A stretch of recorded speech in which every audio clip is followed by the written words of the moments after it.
abizera mwese mbifurije imigisha y'Imana. Isabato nziza kuri mwese. Amen. Ndashimira cyane aba babwiriza dufatanije kubagezaho ubutumwa bwiza ku ndirimbo nziza ihuje n'isomo nsorezaho mu kanya. Imana ibahe umugisha. Ndashimira cyane abayobozi b'amatsinda. Igihe nateguraga ikibwirizwa cy'uyu munsi ntabwo nari nzi ko aribo tuzafatanya kuri uyu munsi w'ubutabazi, ariko kuko Imana yacu ibihuza byose yabashije kubigira ikintu kimwe, kandi nabo Imana ibaha umugisha. Mu by'ukuri ntabwo kuyobora itsinda bivuze kuyobora urwego ruciriritse hanyuma y'izindi, ahubwo nunkurikira neza uraza gusanga ko umuyobozi w'itsinda ari ukuba umuyobozi w'ingenzi muri iri torero. Reka dusenge. Data uri mu ijuru, nongeye kukurarika kugira ngo ubane nanjye kuri uru ruhimbi. Sinshobora kumenya cyangwa gushobora kuvuga ubutumwa bwawe nk'uko ubyifuza, keretse gusa umfashije. Ngwino ubane nanjye kandi ubane n'uteze amatwi mu izina rya Yesu. Amen. Mbafitiye ubutumwa uyu munsi buvuga ngo ishyano muranyumva? Ishyano ryo kugwa uri wenyine. Ese muri mwe hari ugeze asitara akagwa? Ishyano ryo kugwa uri wenyine. Hari indirimbo twaririmbye mu mwanya muto ushize, nimero y'129. Nifuje kubanza kuyibibutsa, turaza kuririmba n'iya 18 dusoza. Iyi ndirimbo iravuga ngo Yesu waduhaye isezerano kuzabana natwe nitugenza dute? Niduterana. Naho twaba babiri cyangwa batatu, uzaba uri kumwe n'abana bawe. Bavandimwe, ndagira ngo nongere mbibutse yuko guterana ari umugisha, kandi Imana yasezeranye kuzabana natwe. Umunyabwenge Salomo niwe wanditse igitabo cy'umubwiriza. Turaza kwibanda muri iki gitabo, niho hari ubutumwa nabageneye uyu munsi. Iki ni igitabo gikomeye cyane muri Bibiliya. Nubwo Salomo yacyanditse mu gihe yari yaratsikiye, ndashaka kuvuga yaraguye, ariko ni igitabo kirimo ibintu bikomeye. Abatemera Bibiliya bavuga ko kitahumetswe n'Imana, nyamara kirimo ibintu bitatu by'ingenzi. Icya mbere, kigaragaza yuko umuntu ashobora kubaha Imana akayigira nyambere nubwo ibihe bitaba bimeze neza. Icyo gitabo kigaragaza ko umuntu uvuye ku Mana agatwarwa n'iby'isi aba agize amahitamo mabi, kuko uwacyanditse yakunze kuvuga ngo ibyo wageraho byose biba ari iki? Biba ari ubusa gusa. Nanone kandi kigaragaza yuko umuntu uhisemo kubaha Imana aba agize amahitamo meza, kuko yashoje avuga ati ibyo nibyo bikwiriye umuntu wese. Ndabararikira rero ko twakwigana igitabo cy'umubwiriza. Ngaho fata Bibiliya yawe mu biganza, maze tujyane mu gice cya 4 cy'icyo gitabo. Umubwiriza igice cya 4 ndasoma mpereye ku murongo wa 7 ngeze ku murongo wa 12, kandi ikibwirizwa cyanjye cyose kiragaruka kiribanda cyane kuri iyo mirongo yonyine. Nubwo nza gusoma andi masomo make ashimangira, ariko aho niho hari ubutumwa bw'uyu munsi. Umubwiriza igice cya 4 murongo wa 7 ugeze wa 12, nuhafata neza mu mutwe uraza kumva neza icyo nshaka kuvuga. Yatangiye agaragaza yuko ku murongo wa 7 kw'ibyo tugiye kuvuga ababikora baba bakora ibitagira umumaro munsi y'ijuru. Ati nsubiye inyuma mbona ibitagira umumaro munsi y'ijuru. Murongo wa 8, hariho umuntu nyakamwe utagira uwo babana, ndetse ntagire n'umwana cyangwa umuvandimwe. Nyamara imiruho ye yose ntigira iherezo, kandi amaso ye ntahaga ubutunzi. Ajya yibwira ati ninde mbikorera bikabuza ubugingo bwanjye ibyiza? Ibyo nabyo ni ubusa, ni ukuri, ni umuruho mubi. Ababiri baruta umwe, mubwiriza ya mugenzi wanjye Moise yahadusomeye mu kanya. Ababiri baruta umwe kuko babona ibihembo byiza by'imirimo yabo. Kuko iyo baguye umwe abyutsa mugenzi we, ariko uguye ari wenyine atagira umubyutsa, ababonye iki? Abo turi kujyana ababonye ishyano. Maze kandi ababiri iyo baryamanye barasusurukirwa, ariko uri wenyine yasusurukirwa ate? Umuntu naho yanesha umwe, ababiri bo bamunanira. Kandi umugozi w'inyabutatu ntucika vuba. Reka tuganire duhereye ku murongo wa 8. Salomo yavuze umuntu yise nyakamwe. Ariko umuntu nyakamwe numeze ate? Nutagira uwo bafatanya, n'umuntu utagira uwo yiyambaza, nutagira umwunganira, umuntu utagira umuhana. Ndavuga umuhana abyitumye, uwo mvuga ni wa wundi uhana, suhanwa. Umuntu kunganira nta umwibukije, agatekereza ko hari inama yaguha nubwo waba utinyitse. Ni wa wundi ugukunda akagutekerereza, akamenya icyo ukeneye, akamenya icyakugusha mu manga, akaza akagutinyuka mu gihe hari abandi benshi batakwisanzuraho, maze akagukebura. Niba utagira uwo, witwa nyakamwe. Uwo niwe nababwiraga. Uyu mugabo witwa Salomo rero aravuga ati uyu muntu utagira uwo babana,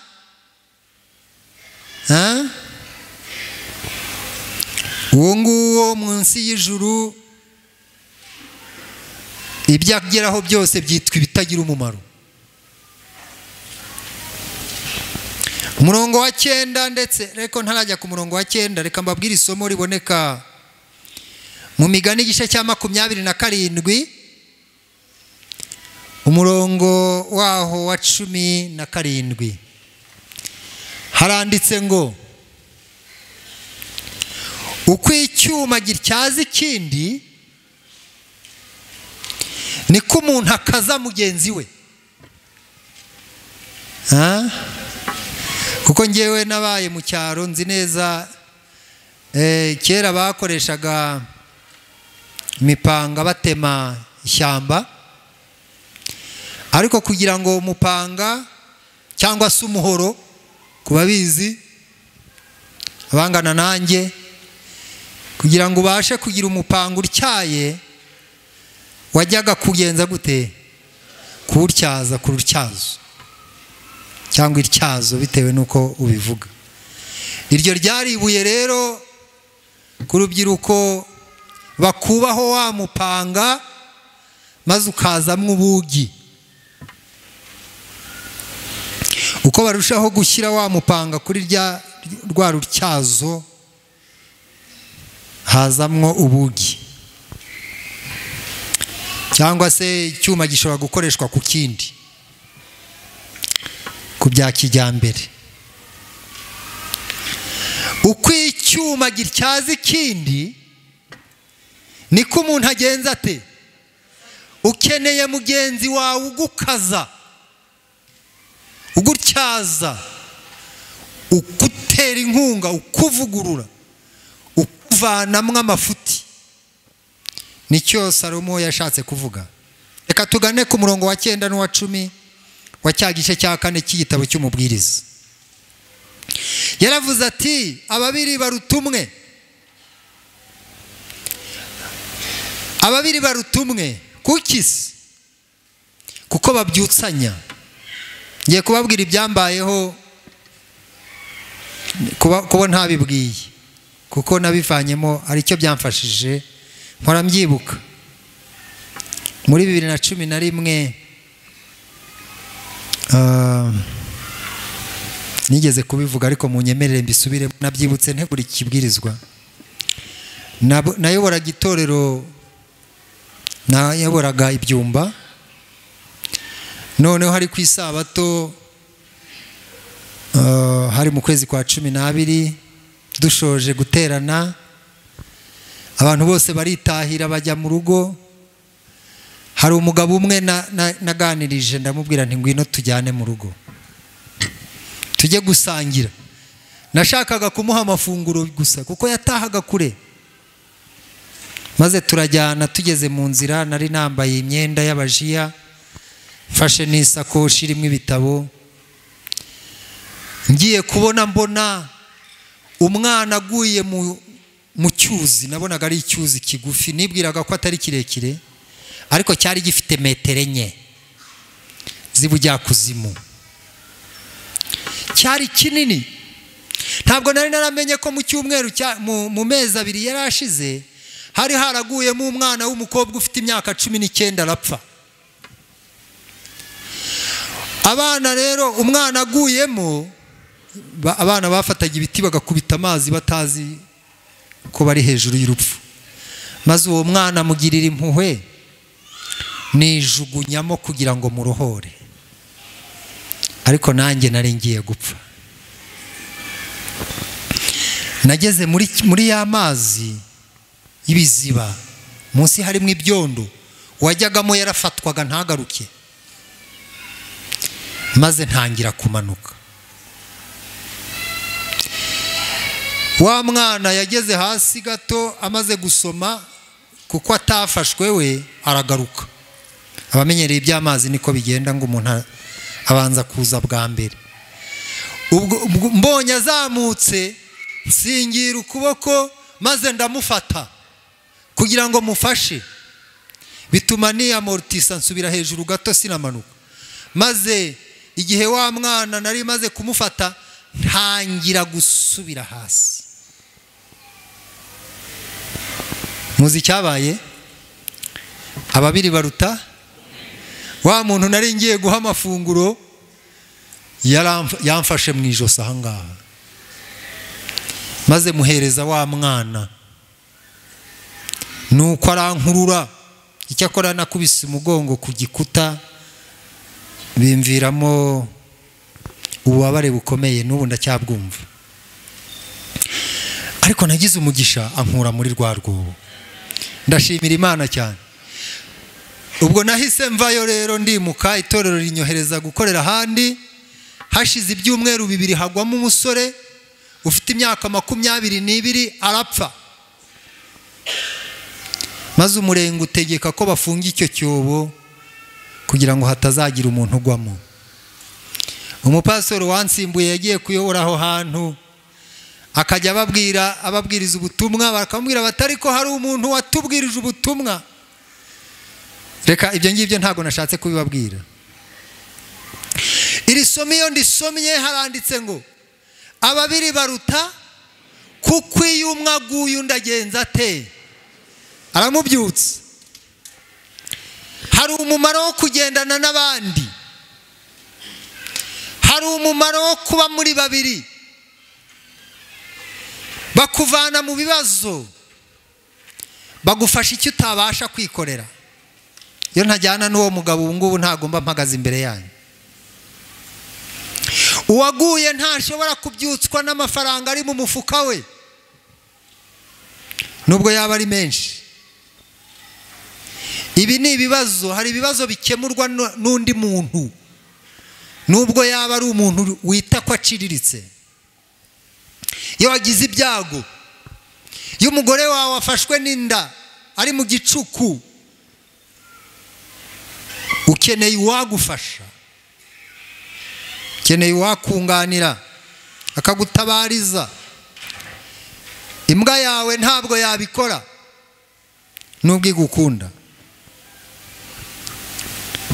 Imigani igice cya 11, igitabo cy'Imigani 11 umurongo wa 4 haranditse ngo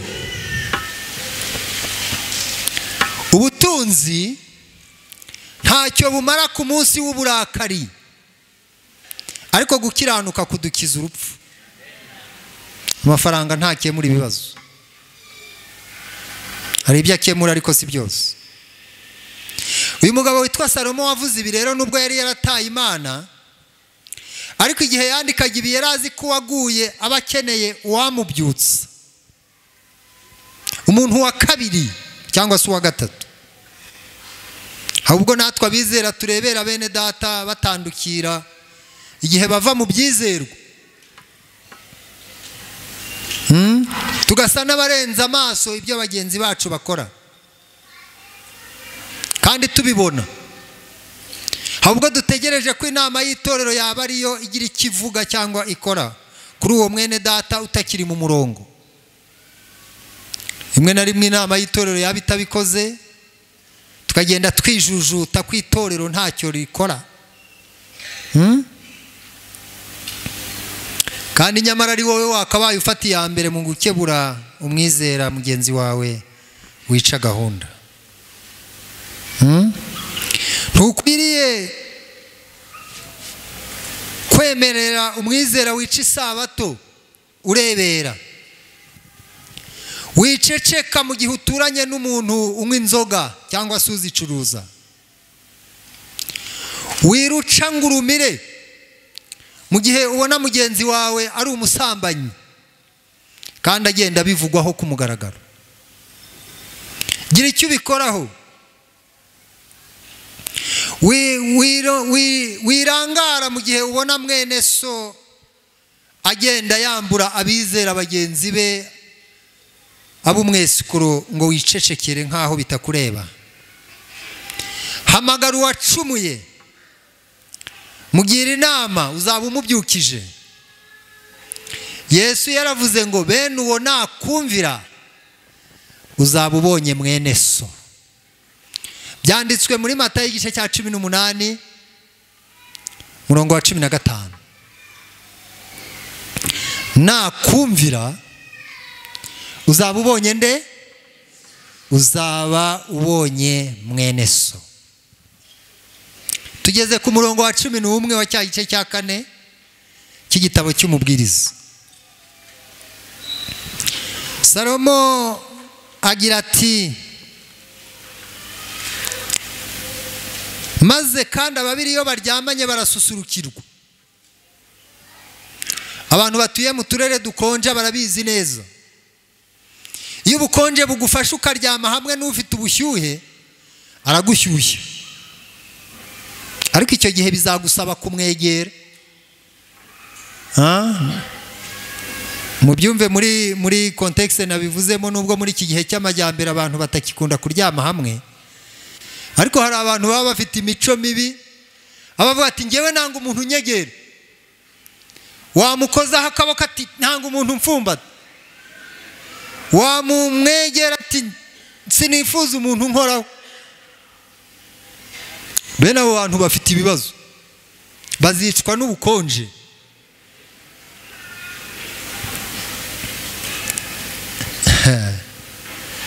niwemera gushyira ikirenge ku kindi. Abahanga bavuga ko ababizi by'ubuzima bavuga yuko iyo umuntu yakonje cyane akegereza umubiri ushyushye, mu kanya gato ntibakonja bose, ahubwo bose barashyuha. Ndetse iyo bakoresheje cya gipimo gipima ubushyuhe, baza gusanga bafite temperatire ingana, ubushyuhe buri ku gipimo kimwe. Mbega umumaro wo kwegerana mugenzi wawe. Ariko Salomo yabajije ikibazo kuri uyu murongo ati, uri wenyine yasusurukirwa ate? Muceho akarongo muri izo Bibiliya zanyu. Uri wenyine yasusurukirwa ate? Nanjye ndabaza nti, kukunda kuba wenyine mu itorero muri gahunda zose, kutifatanya n'abandi mu itsinda ryawe, kudakora imirimo abizera bakora, kuri wenyine uzasusurukirwa ute? Ninde uzagutahira ubukwe? Ninde uzagusura warwaye? Kwani n'igihe ushaka kubishyushya muri icyo cyumweru cy'uburwayi, hari umuntu abona ibintu byakomeye, mituweli atarayiguze, bamuhaye transferi, ibintu byakaze, bakamubwira ati iyi ndwara urwaye zagusaba $5,000,000, uri hafi kujya mu Buhinde. Agatangira kongera ibintu bya sociale, mwaramutse, Yesu ashimwe, WhatsApp akongera akapudetinga kugira ngo abone mega zo gutangira gucatinga n'abantu. Ariko ibintu byubatswe mu cyumweru kimwe ntabwo bihwana n'ubuzima bumenyerewe. Nicyo Salomo yabazaga ati, uri wenyine yagenza ate? Yasusurukirwa ate? Ko mu muryango wawe ubu kwawe, ko ntawe umenya gahunda n'imishinga byawe, uzasusurukirwa ute? Nabonye umusore wakundaga kutagaragaza imishinga mu muryango, kandi yari afite umugore n'abana bato, akagura amasambu ntabwire umugore, akagura ikibanza ntabwire umugore, akaguriza amafaranga ntabwire uwo bashakanye. Iri ni ikosa rikunda gukora abagabo cyane, ariko n'abagore bataretse. Umunsi umwe rero yaje kugura isambu ahingamo ibishyimbo.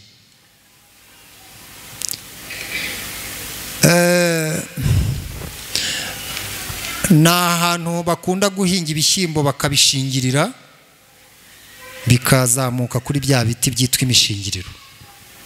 Abantu batuye muri ako gace babonaga ibishyimbo bihingwa, bakabona uwo musore akunda kuhanyura, ariko batangajwe no kubona ibishyimbo birara bitagira ubibagara. Mu minsi mike yari ishize yari yarakoze impanuka arapfa. Ariko ikibabaje ntabwo umugore we yari azi ko iyo samba ari iye. Abantu batari ku ibishyimbo ko byaraye ntibigira nyirabyo, byabuze ubishingirira. Nuko umuntu umwe aramubwira ati, ariko ibi bishyimbo nyirabyo yarapfuye. Hari uwabaje kumenya umugore aramubwira ati, nyamara ya bishyimbo byawe kutagiye kubishingirira. Undi ati, ese ntabwo mumukomeze, umugabo we yarapfuye. Ariko nubwo umugabo we yari yarapfuye, ntabwo yari yarabuze ubushobozi bwo kubagara, ahubwo nuko yabanaga n'umuntu ugenda wenyine. Byaje kugaragara yuko hari ibibanza byazimiye n'amafaranga yaheze hanze bitewe n'ingeso yo kugenda wenyine ku mugabo we. Ndatanga ubutumwa rero kuri aya manywa ko abagize umuryango dukwiriye kugendana, haba mu bikorwa, haba mu mishinga, haba no mu by'umwuka. Salomo aravuga ku murongo wa 12, avuga iby'imbaraga z'abafatanije agira ati, umugozi w'inyabutatu ntucika vuba. aha rero Salomo yigishije cyane, iki gice nabasomeraga kiraganisha ku kwigisha bizera umumaro wo gukorera mu matsinda mato. Nibwo butumwa Salomo yashakaga gutanga muri iriya mirongo. Itorero ryacu rifite ikibazo muri iki minsi. Mujabimana nawe yaranditse ngo ko abayoboye iri torero bamaze gukura, tukaba tufite abasaza b'inararibonye batekerereje iri torero, bakagura ubutaka, bakubaka insengero bakoresheje ubushobozi buke bari bafite, bakaka inkunga kubagira neza, bakarinda itorero ubwaka. Ariko bakaba bamaze kugera mu zabukuru, bakaba bagenda barushaho gupfa, itorero rikaba risigayemo urubyiruko. Bizagenda bite mu minsi izaza? Mbese abasore dufite muri iyi minsi bazarindira itorero, bazarinda amahame yaryo, bazarirwanirira nk'uko byakozwe n'abasaza b'inararibonye? Iki ni ikibazo nawe yibazaga mu myaka irenga 200 ishize, ariko twe ntitwakibaza. Iri torero ryacu filozofi yaryo kwari ukugenda rigeza ubutumwa ku bantu bake. Munkurikire neza, kandi turi kwigana icyigisho kivuga ngo ishyano ryo kugwa uri wenyine. Icyo bita kubaka za sunagoge. Sunagoge ntago biri mu rurimi rwacu.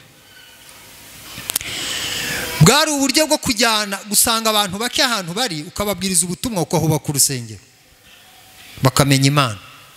Kuko umuja w'Imana yaranditse ngo ahantu hose muzabwiriza ubutumwa mukahakora amavuna, muzahubaka urusengero nubwo rwaba ari ruto, ngo bizatuma abanzi b'ubutumwa bwiza batadutwarira abantu. Ariko muri iki gihe ntago biri gushoboka. Politike y'isi iri guhindura ibintu.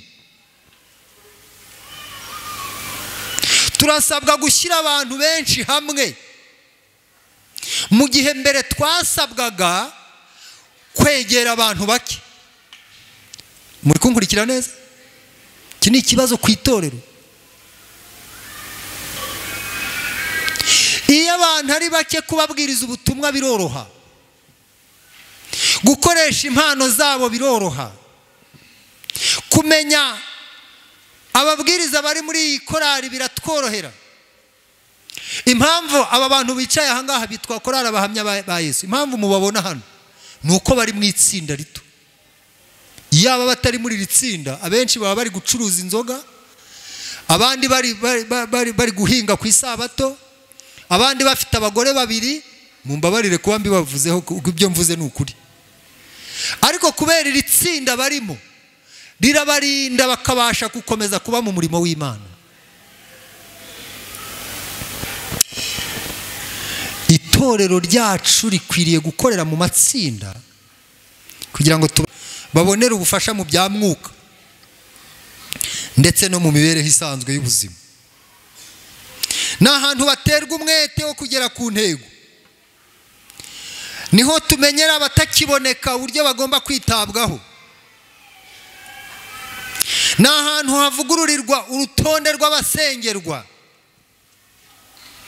n'ahantu hatangirwa amahugurwa ajyanye no gukiza imitima, kandi buri wese akagira uruhare mu kungurana ibitekerezo ku cyakorwa. Ariko turamutse tudafite amatsinda, ibi ntibyashoboka.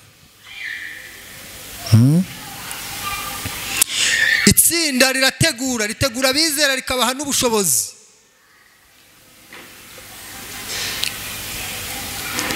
N'ahantu itorero rigomba gushimangira ivugabutumwa binyuze mu cyiciro cy'ubutabazi. Barambisubiramo yuko icyiciro cy'ubutabazi abacyumva mu murongo wo gutanga amafaranga yo guha abantu, iryo torero riba ryaratsinzwe. Icyiciro cy'ubutabazi gishinzwe ibintu bibiri: gutanga ubufasha ku bantu kubera bafite ibibazo byihariye mu buzima, ariko ibyo bikaba nko gutinda ikiraro cyo kubagezaho ubutumwa bwiza. Ku munsi w'ubutabazi twagombye kuzana urutonde rw'abantu twararitse tumaze iminsi tubwiriza ubutumwa, tubafasha bakabana natwe muri uyu munsi wa presentation wo gutangaza ubutabazi. Iyo itorero rikora rityo rero, habaho abantu biyongera mu kwiga ibyanditswe byera. Byagaragaye yuko 90% by'abantu bakorera mu matsinda mato biga Bibiliya neza. Mvuze kwiga Bibiliya yigwa ite mu itorero? Muri iki gitabo mfite hano cyitwa Ibihamya by'itorero, muzingo n'uwa 3, urupapuro rw'197, haranditse ngo, ndashaka kuvuga uburyo bwo kwiga ibyigisho by'ishuri ryo ku isabato binyuze mu matsinda y'imiryango, kuko icyigisho cyanjye kiraganisha ku by'amatsinda. Itsinda ry'abagize umuryango. Itorero ridafite amatsinda y'umuryango ntabwo rigira amatsinda meza mu itorero. Abizera batigira ibyanditswe mu ngo ntabwo babyiga neza mu itorero. Niba dushaka itorero rikomeye, tugomba kurikomereza mu rugo. Nitudakora ibyo, iri torero rizagwa. Cyane ko muri iyi minsi hari ibintu biri kugenda bipakira bizamo, bigenda bitesha agaciro gahunda zari zihari, zigasa n'izoroshye kandi arizo zari ishingiro ry'ubutumwa dutwaye. Nahisemo kubibabwira uyu munsi. Umva rero mbibasomere. Mu ishuri ryo ku isabato ryacu hakwiriye kubamo ikinyabupfura na gahunda. Mwite kuri iki kintu, ikinyabupfura na gahunda. Page y'197, umugabane wa 3, Ibihamya by'itorero Kinyarwanda. Abana bitabira iryo shuri bakwiye guha agaciro amahirwe bishimira, kandi bakwiye gusabwa kubahiriza amabwiriza y'ishuri. Ababyeyi bakwiye gukorana ubushishozi bukomeye bakagenzura ko abana babo bafite ibyigisho bigiramo ibyanditswe. Tumaze iminsi dutanga komande y'ibyigisho by'ishuri ryo ku isabato by'abakuze, nyamara igitabo cy'Ibihamya kiratwereka ko abizera, buri mwizera uri hano yagombye kumenya ko umwana watunze ibyigisho by'ishuri ryo ku isabato. Umva uko handitse ngo bakwiye gukorana ubushishozi bakamenya ko abana babo bafite ibyigisho byabo bigiramo ibyanditswe byera. Ngo aba bana bagomba kwiga ibyanditswe byera kurusha uko bareba ko amasomo yabo asanzwe y'ishuri ya buri munsi yateguwe. Hano dufite ababyeyi, buri mwanya niyo umuvugishira akubwira tumva nta mwanya mfite, ndi kwihuta kugira ngo ngere mu rugo abana bataragenza batarasinzira, kugira ngo mbakoreshe icyo bita, bose bansubirije icyarimwe, homework. N'udafite ubushobozi bwo kumenya Icyongereza cyangwa atarize, yiyemeza gushora amafaranga atagira ingano kugira ngo ashake umwigishiriza umwana.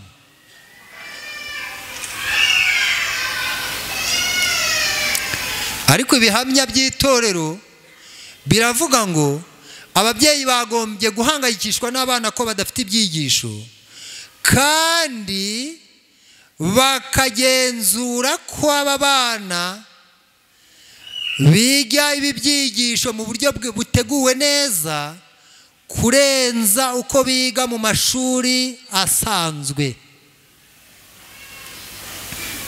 Iyo ababyeyi b'abana batabona kwiba ari ingenzi, ibyiza ni uko abana babo bakwigumira mu rugo, kubera ko ishuri ryo ku isabato ritazabasha kubabera umugisha. Hano bumva ngo abana ngo hano ngo ntago babigisha neza, ngo dore ngo umwana wanjye ngo aba yagiye hanze, ngo umwarimu hariya ngo ntabwo amwitaho ngo amusubize mu cyumba. Ntabwo itorero ari abazamu bawe, ntabwo abigisha b'ishuri hariya aribo bashinzwe kwigisha mu gihe cy'iminota 30 ibyakunaniye. Gahunda y'itorero ivuga yuko itorero shingiro rihera hehe? Mu muryango wawe. Niho ikinyabupfura cyigishirizwa. Haruguru natangiye nsoma ngo mu ishuri ryo ku isabato hakwiye kubamo ikinyabupfura na gahunda, ariko iki kinyabupfura kidatangiriye mu rugo ntabwo itorero ryakibasha. Ibindi muzabyisomere kuri izo page, harimo ibintu bikomeye cyane. Rero bavandimwe inshuti zanjye, mu ishuri ryo ku isabato mu matsinda hakwiye kubamo raporo zerekana ko amatsinda mato akora neza, hagasuzuma umubare w'abaza mu materaniro. Ese muri kunyumva neza? Inama y'itorero hano twafashe icyemezo cyo kuvugurura amatsinda y'iri torero ku isabato, narabibatangarije. Turifuza ko ku Muhima habaho ivugurura nk'uko ibyo bihamya bibivuga, itorero ryacu rikaba ryiza, kandi ibyo tuzabigeraho ari uko amatsinda akora neza. Kimwe mu bintu rero amatsinda ashinzwe, babayobozi bari hano bavugaga ngo ni batoya, ariko ndi kubereka ukuntu ari bakuru. Haranditse ngo mugeze mu itsinda mwagombye gushaka raporo yo kumenya abantu biga amateraniro. Hehe mu itsinda ukabaza uti wowe wize amateraniro waje kangahe muri kino cyumweru? Nabibwiye abantu twasenganye ubushize, ndababwira ngo ngewe maze kuba mu matorero menshi, nta torero nabonye ryatanzwe amahirwe n'umugisha wo kwiga neza ibyanditswe nk'itorero rya Muhima. Ndabishimira Imana cyane. Ahandi nagiye nabonaga amatorero y'igitabo kuva ku gitabo kimwe kugeza kuri 2 by'umwuka w'ubuhanuzi, icyo biga ku isabato no mu materaniro 2. Ariko hano ku Muhima ku isabato twiga igitabo cyitwa inama ku mirire n'ibyo kurya mu gitondo. Kuwa kane w'isabato mu gitondo twiga intambara ikomeye. Nyuma ya saa sita bakatwigisha ibindi bitabo umubwiriza yiteguriye uko abyumva. Nimugoroba mu materaniro tukiga igitabo cyitwa ivugabutumwa, ngo bibaye bingaha bari kubara 3. Buri gitondo hano ku Muhima saa 11:15 abizera bakunda ijambo ry'Imana twiga igitabo cyitwa ibihamya. Ni amatorero make uzabona yiga ibitabo 4 icyarimwe. Abizera rero bagombye gukundishwa aya materaniro binyuze mu matsinda. Impamvu haza bake ni uko amatsinda adakora neza, n'abayobozi babo ntibabizemo, bigatuma rero ububyutse buba buke. Ndatanga inama ko abizera bakwiye gukunda ijambo ry'Imana. Mu matsinda ndi kubasomera ibihamya by'itorero. Abagarura 1/10 bikuba inshuro 8. Narabisomye. Iyo amatsinda akora neza 1/10 kikuba inshuro zingahe? Reka mbabwire ibya 1/10 mu matsinda y'umuryango.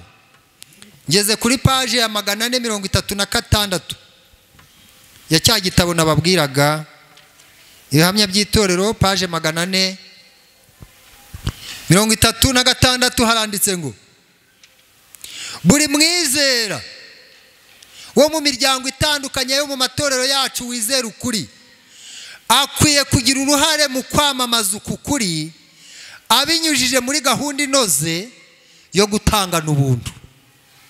Hano haravuga ngo buri mwizera. Urwa mbere rw'Abakorinto 16 umurongo wa 2 havuga ngo iki? Umuntu wese wo muri mwe abikiwe ibimushobokera nk'uko atunze, kugira ngo ubwo nzaza ataba bwo impiya zizasonzoranywa. Umutwaro wo gusaba abantu no kubahatira gutanga ku byabo ntiwagenewe kuba umurimo w'abagabura b'iby'Imana. Ariko ayo magambo murayumvise ubwo?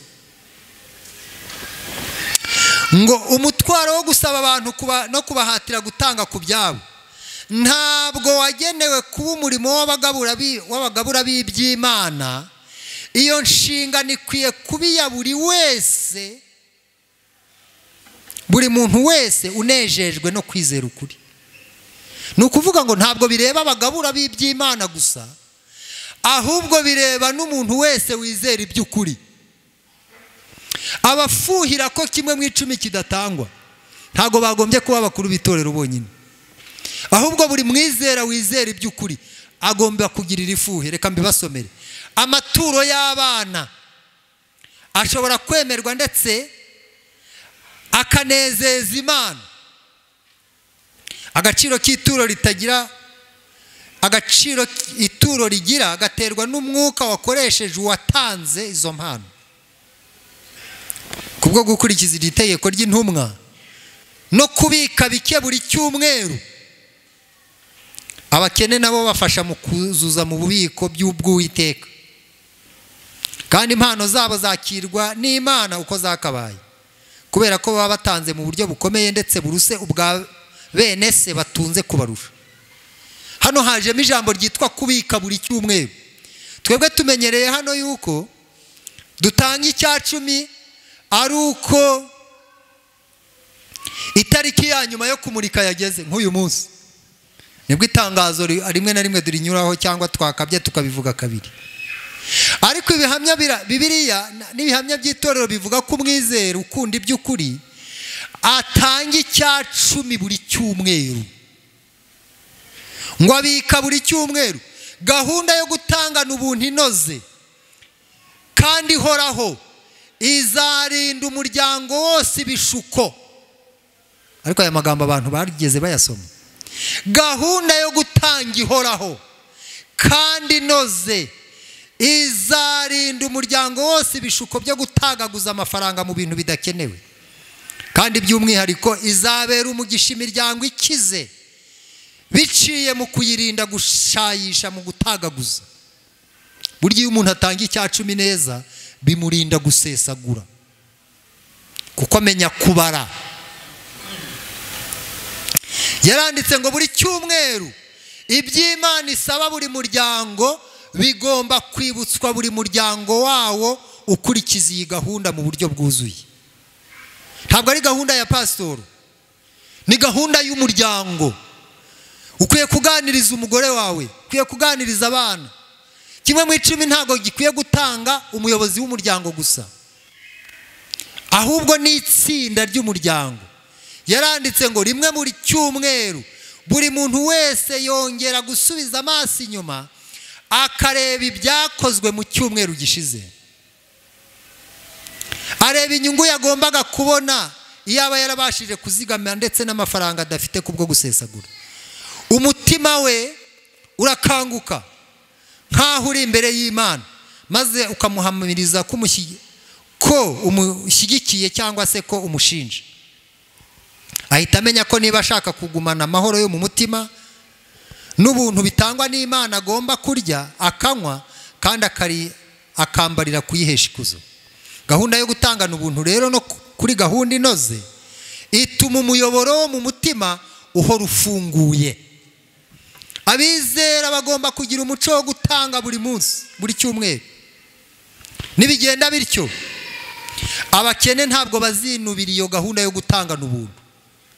Muri iyi minsi gutanga icya-10 bisigaye bimeze nk'ubwesikuru. Ngo ni byaba abapasiteri ngo ba business. Ngo ni ibintu ngo byo gucucura abantu. Abizera babatijwe kandi batunze ibi bitabo mu ngo zabo nabo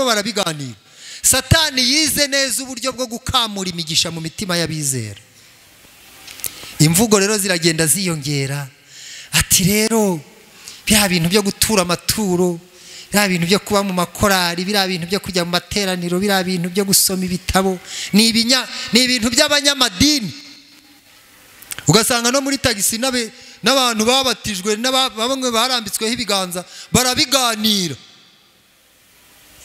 imiyoboro y'imigisha igafungwa. Kandi iyi nyandiko iragaragaza ngo uburyo bwo gutanga muri ubwo buryo bwa buri cyumweru bunoze bizatuma umuyoboro wo mu mutima uhora ugenje ute ufunguye. Ibindi muzabyisomere, Imana izabyumvikanisha. Niyo mpamvu rero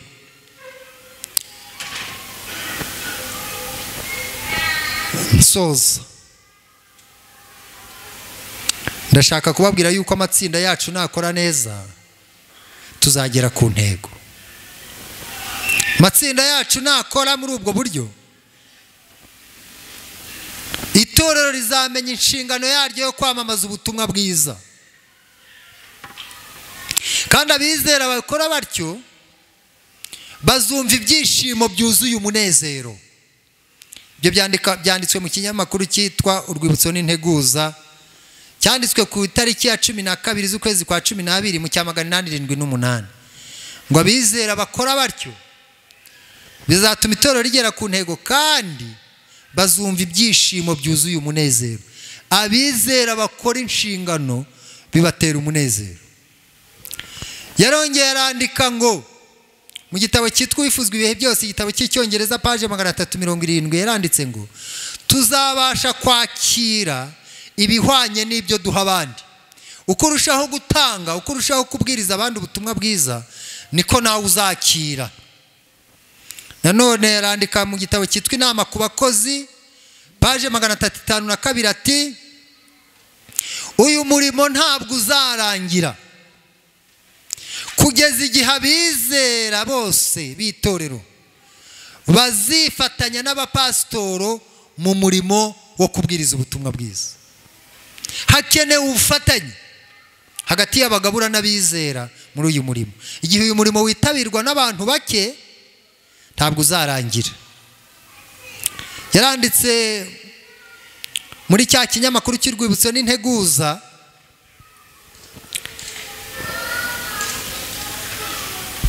makumyabiri n'imwe z'ukwezi kwa gatandatu niho yabyanditse mu cya 896, ati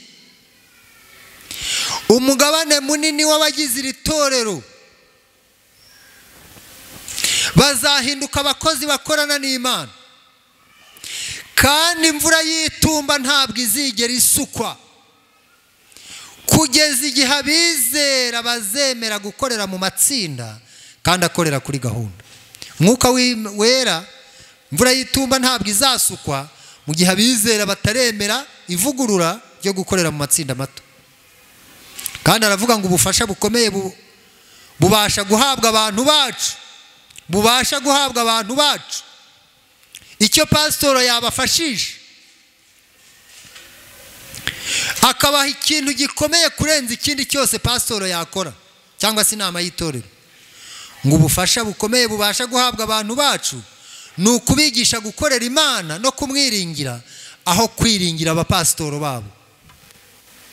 Bizera ngo ntabwo bagomba kujya bumva ngo pasitoro yavuze, pasitoro yafashe icyemezo iki n'iki, ahubwo ngo bakwiye kwemera gahunda inyuzwa mu matsinda mato yo gukora umurimo w'Imana. Aratanga inama ati igihe ni gito murya ingabo zacu zitegurwe gukora umurimo wagutse. Buri torero rikwiye kuba ishuri ritorezwamo abakozi ba Kristo.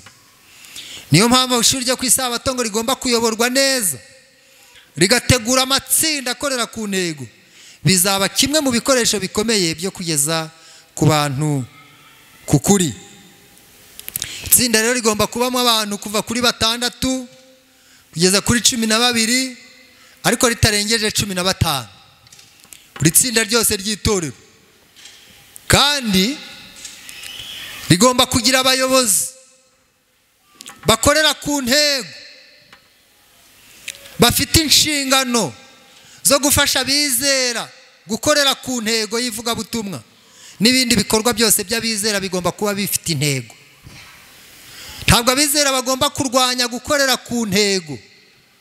Buri mwizera agomba kuba afite intego y'abantu agomba kubatirisha, igenamigambi ry'itorero, gusura abizera, ubusonga n'ibindi byinshi. Umwizera wese agomba kumva ko bimureba, kandi hakabaho gahunda y'ivugabutumwa muri buri tsinda. Tugafasha abababaye binyuze mu cyiciro cy'ubutabazi. Hagomba kuba igihe cyo kwigira hamwe ibyanditswe byera, bikigirwa mu itsinda. Hagomba kubaho iminota yo kumenya abataza no kwiga uburyo basurwa. Buri tsinda rigomba kugira iminota 20 nibura yo gusohokana ubutumwa rimwe mu cyumweru. Iminota ingahe? 20 imikeye. Bikaganirwaho. Tuzajya hehe? Tuzasura nde? Iryo tsinda rimaze icyumweru ridakora inshingano, itorero riba riri gutsindwa. Buri tsinda rigomba kugira iminota 35 buri cyumweru. Ibyo byo tujya tubikora, turabimenyereye, yo kwigana icyigisho cy'ishuri ryo ku Isabato. Ariko ntabwo ari ukukigira hano, ahubwo tuba twarakize mu cyumweru tukagisubiramo. Uyu munsi twibanze ku byabereye mu gice cy'Abasamariya. Nanone hagomba kubaho rimwe mu cyumweru gahunda yo kwigana, gahunda yo kugira inama abayobozi b'amatsinda rimwe mu cyumweru. Niba ari ku wa nyuma nimugoroba, niba tuzajya tubikora ku Isabato mu gitondo, ndashimira abadiyakoni hano bo barabikora. Ariko hagiye kubaho gahunda yo guhora duhura n'abayobozi b'amatsinda bukomeye rimwe mu cyumweru. Itorero rizajya ribakenera, ribagira inama. Itsinda ryawe rimeze rite, rikora rite, kugira ngo ivugabutumwa rihabwe imbaraga. Kandi nababwiye ngo iyi nibwo bufasha bukomeye itorero rishobora guha abizera. Nicyo kintu pastor yagombye gushyiramo imbaraga. Nanjye Imana imfashe kugira ngo ubu bufasha mbuhira itorero rya Muhima, kugira ngo ntazava aha ntaratanga ubwo bufasha. Nindamuka mbikoze neza, Imana izampemba ivuga iti nubwo nagutumye byinshi ariko wakoze icy'ingenzi. Nawe rero fasha igihande cyawe, fasha itorero uyobora nk'umukuru w'itorero, fasha abizera musengana. Iminota nandi kubabwira ibintu bikenewe mu matsinda yacu. Buri kwezi hagomba kubaho guhuza abagize itsinda, bakungurana ibitekerezo ku murimo wabo. Tuzajya duhuza itsinda kuri iri torero. Ibyose ndi kubabwira ntabwo ari njye wabiteguye, ahubwo biva mu bitabo by'itorero. Rimwe mu kwezi tuzajya tubitangaza hakiri kare. Buri mwizera wese aboneke mu itsinda, mutumaneho, maze itsinda rihure, musurane, habeho ubusabane, habeho gufasha abarwayi, habeho kujya inama z'umurimo, habeho kubwiriza, habeho gutanga raporo. Babyita ngo ni small group activities mu Cyongereza. Habeho imirimo y'amatsinda mato rimwe mu kwezi. Bizatuma itorero twunga ubumwe kandi tugere ku nsinzi. Reka mbabwire isomo risoza, ibindi naho ubutaha. Byahishuwe igice cya 7.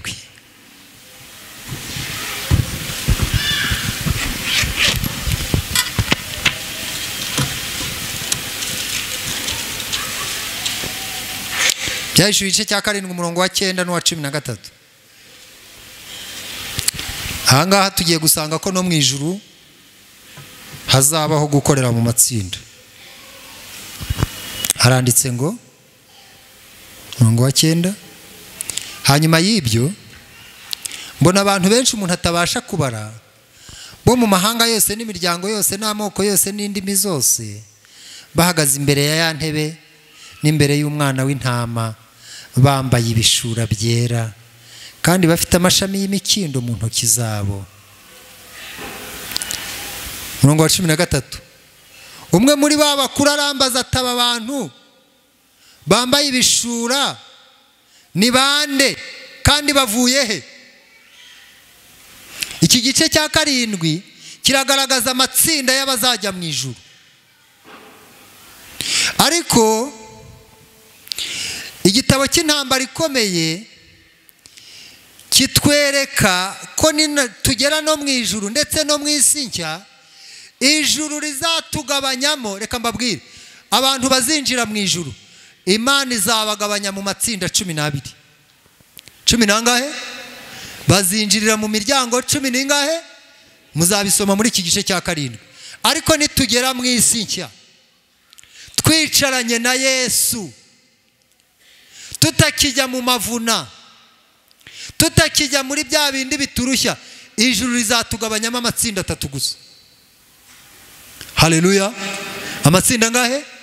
Biboneka mu gitabo cyitwa intambara ikomeye, paje 728. Itsinda rya mbere rizaba rigizwe n'abantu bahoze ari abakozi b'intwarane ba Satani, abicanyi, abagome, barenganyaga ubwoko bw'Imana, babahiga, babandi babambye Yesu, babandi batwikaga abantu, babandi bajyanaga abantu mu mastade bakabarisha intare. Ariko ibihamya bikavuga ngo nubwo bakoraga batyo, ariko bagize umwete, bizera Yesu, maze Yesu ngo abakura muri ibyo bibi bameze nk'umushumi ukuwe mu muriro, baramwizera abambika ikamba ry'ubugingo. Abo bantu rero bazaba bicaye iruhande rwa Yesu, nibaziyegereza.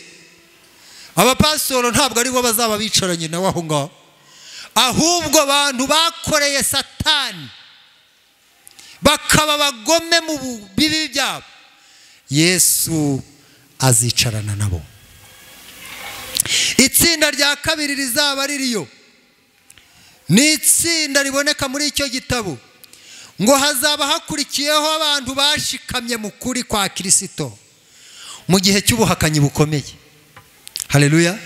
Igihe abantu bazaba bavuga bati icya 10 cyavuyeho, kuririmba byavuyeho, ibintu by'amadini birarambiranye, tugeze mu gihe cyo bwisanzure, abantu bazanyura muri ibyo bintu bagashikama bagakomeza kuba mu murongo batanyeganyega, bazaba bari imbere ya Yesu.